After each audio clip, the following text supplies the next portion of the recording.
வணக்கம். இப்பதிவினை முதற் தடவை பார்ப்பவர்கள் அல்லது ஏற்கனவே பார்க்கத் தவறியவர்கள் சப்ஸ்கிரைப் பண்ணி பார்க்கும்படி தயவுடன் கேட்டுக்கொள்ளுகிறேன். திருமணம். திருமணம் போட்டிக்கான இடமில்லை, நிம்மதிக்கான இல்லம்.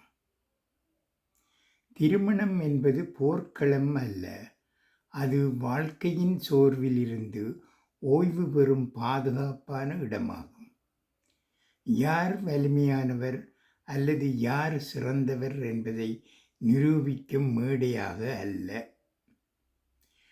பிடிவாதமும் இழுபறியும் அடிப்படையாக கொண்ட உறவில் அன்பு இல்லை. அது இருவரும் இழப்பில் சமமாகும் ஒரு போராட்டமாகும். அவர்களில் ஒருவர் தாம் வெற்றி பெற்றதாக நினைத்தாலும் கூட அன்பு என்பது உயர்ந்த குரலில் இல்லை.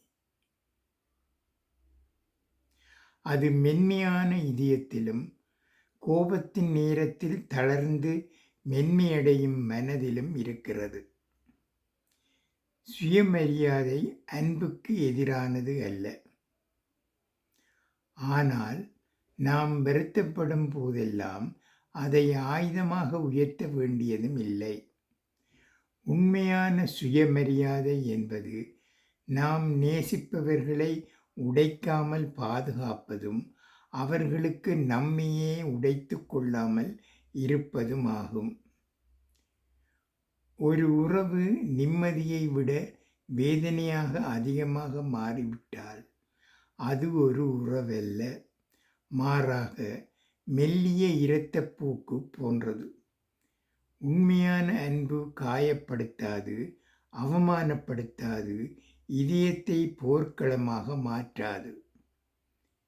உண்மையாக நேசிப்பவர் பிரிவை அஞ்சுவார். ஒரு கணம் தனது அகந்தையை தாழ்த்தி கொள்வார். ஏனெனில் அகந்தை இழந்ததை ஈடு செய்யாது.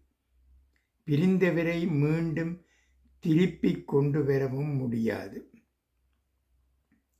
திருமணம் என்பது போர்க்களம் அல்ல, அது வாழ்க்கையின் சோர்விலிருந்து ஓய்வு பெறும் பாதுகாப்பான இடமாகும். யார் வலிமையானவர் அல்லது யார் சிறந்தவர் என்பதை நிரூபிக்கும் மேடையாக அல்ல. இறைவா, எங்கள் குடும்ப வாழ்க்கையை அன்பும் கருணையும் புரிந்துணர்வும் நிறைந்ததாக ஆக்குவாயாக. எங்கள் இதயங்களில் அமைதியையும் பொறுமையையும் பரஸ்பர மரியாதையையும் நிலைநிறுத்தி எங்கள் இல்லங்களை நிம்மதியின் தோட்டங்களாக மாற்றி அருள்வாயாக. நன்றி, வணக்கம்.